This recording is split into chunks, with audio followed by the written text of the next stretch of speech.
कल आपने चैप्टर 6 के क्लास 12 का 2 पार्ट में क्वेश्चंस किए थे।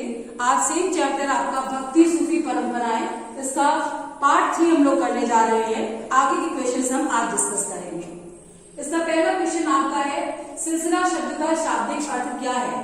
आपका चूंकि चैप्टर ही भक्ति और सूफी, तो सूफी में सिलसिला आपका है, तो सिलसिला शब्द का शाब्दिक अर्थ है जंजीर, या हम इसको अंग्रेजी में कह सकते हैं चेन या कड़ी, क्योंकि इसमें कड़ी क्यों कहा गया था, पीर और मुरीद के बीच में चेन का काम करते थे, ठीक है, तो इसलिए चेन शब्द का इस्तेमाल किया गया है।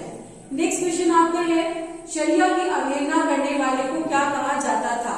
अब ये शरिया होता क्या है। शरिया शब्द का जो इस्तेमाल किया गया है वो इस्लाम का जो कानून था, ठीक है, इसके लिए किया गया है शरिया।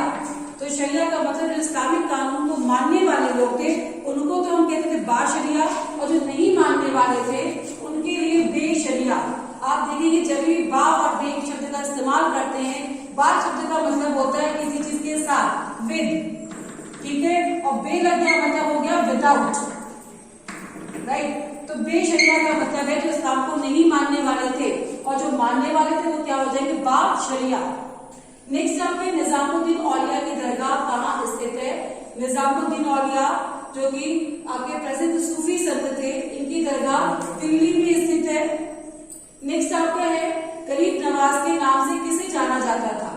गरीब नवाज के नाम से आपके ख्वाजा मोइनुद्दीन चिश्ती को जाना जाता था, और ख्वाजा मोइनुद्दीन चिश्ती की दरगाह कहाँ है, अजमेर में है। आपकी खास करके यही दोनों फेमस हैं, क्योंकि आप देखेंगे जो हमारा सिलसिला हुआ, सूफी सिलसिले की बात करते हैं, चिश्ती, सुहरावर्दी, कादरी, नक्शबंदी, मलक, हैदरी, बहुत सारे लोग हैं, लेकिन मेन जो हम बात करते हैं वो आपके मेनली इन्हीं का आता है। तो इसमें आपका अजमेर में आपकी मोइनुद्दीन चिश्ती की दरगाह है, और दिल्ली में आपकी निजामुद्दीन औलिया की, यही अक्सर करके पूछे जाते हैं।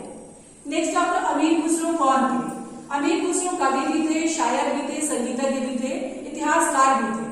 अमीर खुसरो की बहुत सारी रचनाएं उन्होंने अकबरनी के पीरियड का और खास करके सल्तनत पीरियड, जो शुरुआती सल्तनत पीरियड थी, उसके बारे में हमें जानकारी दी है। नेक्स्ट आपका प्रश्न, पद्मावत के रचयिता कौन थे। पद्मावत के रचयिता थे आपके मलिक मोहम्मद जायसी। जायसी का नाम आपने पढ़ा होगा। जायसी आपके पद्मावत के रचयिता थे, जिसमें आपका इसमें भी आपकी खिलजी डायनेस्टी के बारे में बताया गया है। नेक्स्ट क्वेश्चन आपका है, सुल्तान उल मशीद किसे कहते हैं। सुल्तान उल मशीद वास्तव में निजामुद्दीन औलिया को कहा जाता था। किसने कहा था, उनके अनुयायियों ने कहा था। निजामुद्दीन औलिया के अनुयायियों ने उन्हें सुल्तान उल मशीद की उपाधि दी थी, जिसका अर्थ होता है शेखों के शेख, यानी कि शेखों के भी राजा या बादशाह, इसीलिए इसका इस्तेमाल किया गया सुल्तान उल मशीद। नेक्स्ट क्वेश्चन देखते हैं हम लोग, खनकाह क्या था। खनकाह वास्तव में सूफी लोग जहाँ रहते थे, ये जहाँ रहते थे वहां का पूरा परिवार, रिश्तेदार सब रहते थे, क्योंकि 2 मंजिला इमारत होती थी, तो ये संगठित समुदाय इनका जहाँ रहता था, या आप एक शब्द में कह सकते हो इनके रहने का स्थान, या आपका खनकाह इनके रहने का स्थान होता था जहाँ पे रहते थे। ठीक, कबीर की वाणी कितनी परिपाटियों में संकलित है। कबीर की वाणी को कबीरदास आपने कर भी किया था। कबीरदास किस भक्ति मार्ग के थे, निर्गुण भक्ति मार्ग के थे। आपने 2 करे थे, सगुण और निर्गुण, ठीक है, तो कबीर निर्गुण भक्ति मार्ग के थे, और 3 परिपाटियों में इनकी वाणी संकलित है। कबीरदास ने अपना गुरु किसे माना, या कह सकते हैं इनको भक्ति मार्ग दिखाने वाले कौन थे। हर व्यक्ति का कोई ना कोई गुरु होता है, या किसी को वो गुरु मान लेता है, तो इनके गुरु जो थे उन्होंने रामानंद को अपना गुरु माना। कबीर की वाणी का संकलन किसमें किया गया है, कबीर बीजक, कबीर ग्रंथावली, आदि ग्रंथ साहिब। आदि ग्रंथ साहिब वैसे तो क्या है, आपका सिखों का धार्मिक ग्रंथ है, लेकिन इसमें भी कबीर के जो पद है वो लिए गए हैं। आपको जब पता है कि कबीर खुद पढ़े लिखे नहीं थे, जो कुछ भी उन्होंने कहा ये सब बाद में संकलित किया गया, उसको प्रकाशित किया गया, क्योंकि कबीरदास ने खुद कहा था, मसी कागज छुओ नहीं, कलम गयो नहीं हाथ, कि मैंने कागज भी नहीं छुआ, कलम भी नहीं छुआ है। तो जो कुछ भी हम आज पढ़ रहे हैं ये कहाँ से आया है, कि उनके अनुयायियों ने जो कुछ सुना उसको लिखा, संकलित किया और संपादित किया गया। तो ये जो रचनाएं हमारे पास है, कुछ उसमें उत्तर प्रदेश में आपको दिखाई पड़ती, कुछ में राजस्थान में, बनारस में दिखती है। तो ये सारी जो रचनाएं हैं बाद में इसका संकलन करके संपादन किया गया था।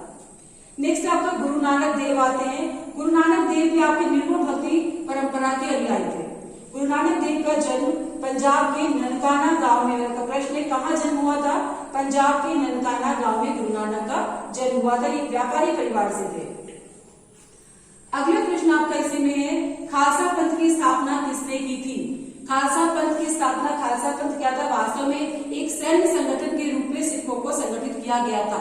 ये काम किया था गुरु गोविंद सिंह ने किया था।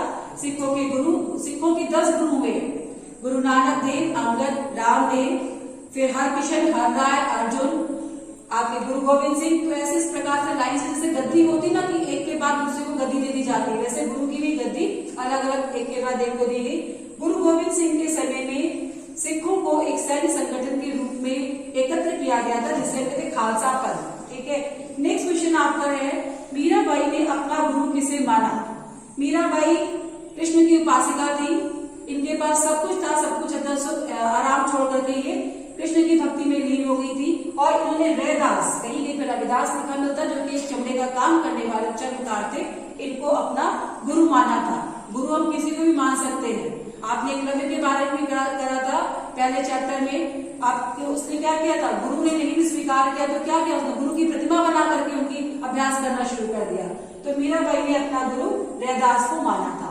तो ये आपका थर्ड पार्ट में इतने क्वेश्चन हम लोग करेंगे। अभी इसके बाद भी कुछ क्वेश्चन आपके बचे हैं, जो बचे क्वेश्चन हैं नेक्स्ट पार्ट में कंटिन्यू करके हम पूरा चैप्टर आपका फिनिश कर देंगे। Okay, thank you.